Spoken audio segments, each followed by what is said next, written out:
ಕಣೆ, ಇಲ್ಲಿವರೆಗೂ ನನ್ನ ನಡೆಸ್ಕೊಂಡು ಬಂದೋದು ದೇವರು ಇನ್ ಮುಂದೆನೂ ನನ್ನ ಕೈ ಹಿಡಿದು ನಡೆಸ್ಕೊಂಡು ಬರ್ತಾನೆ ಅನ್ನೋ ನಂಬಿಕೆ ನನಗಿದೆ. So sweet of you. ನಂಬಿ ಕೆಟ್ಟವರಿಲ್ಲವೋ ರಂಗಯ್ಯನ ಅಂತ ದಾಸರೇ ಹೇಳಿಲ್ವಾ? ನಂಬದೇ ಇದ್ರೆ ಕೆಟ್ಟರೆ ಕೆಡಬಹುದು, ಆದ್ರೆ ನಂಬೋ ತರ ನಟನೆ ಮಾಡಿ ಮೋಸ ಮಾಡಿ ಕೆಡಿಸ್ಬೋದಲ್ಲ.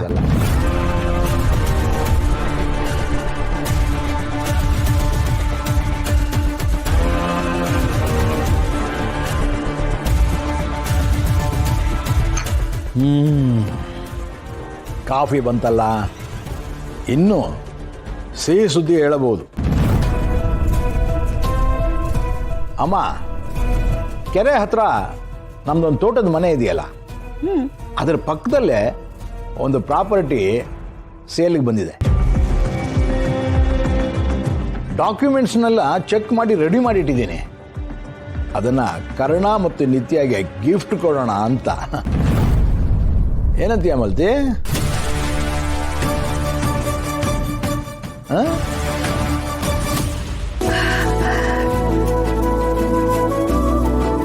ಹೌದಾ?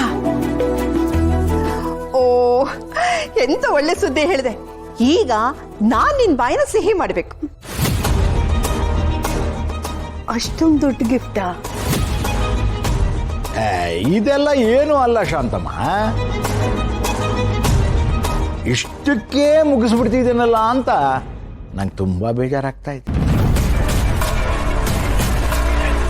ಅಮ್ಮ, ಒಂದು ವಿಷಯ,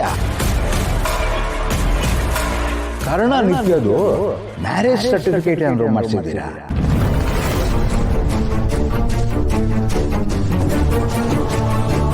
ಯಾಕೆಂದ್ರೆ ರಿಜಿಸ್ಟ್ರೇಷನ್ ಅಲ್ಲಿ ಅವರಿಬ್ಬರ ಮ್ಯಾರೇಜ್ ಸರ್ಟಿಫಿಕೇಟ್ ಕೇಳ್ತಾರೆ. ಅದಕ್ಕೆ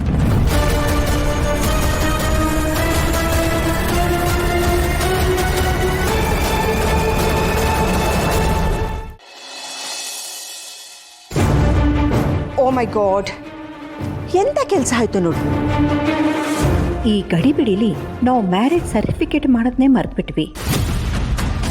ಹಾ, ಈಗೇನು ಮದ್ವೆನೇ ಆಗಿದೆಯಲ್ಲ, ಮಾಡ್ತಿದ್ರೆ ಆಯ್ತು ಬಿಡು. ಅದೇನು ದೊಡ್ಡ ಕೆಲಸನಾ ಅಲ್ವೇನೆ? ಅಮ್ಮ, ಸ್ವಲ್ಪ ಅರ್ಜೆಂಟ್ ಇದೆಯಮ್ಮ. ಒಳ್ಳೆ ಪ್ರಾಪರ್ಟಿ ಕೈ ಬಿಟ್ಟು ಹೋಗ್ಬಿಟ್ರೆ ಅದು ಅಲ್ಲದೆ ಮನಸ್ಸಿಗೆ ಇಷ್ಟ ಆದಾಗ ಮಾಡಿಬಿಡ್ಬೇಕಲ್ವಾ? ಏನ್ ಮಲ್ತಿ?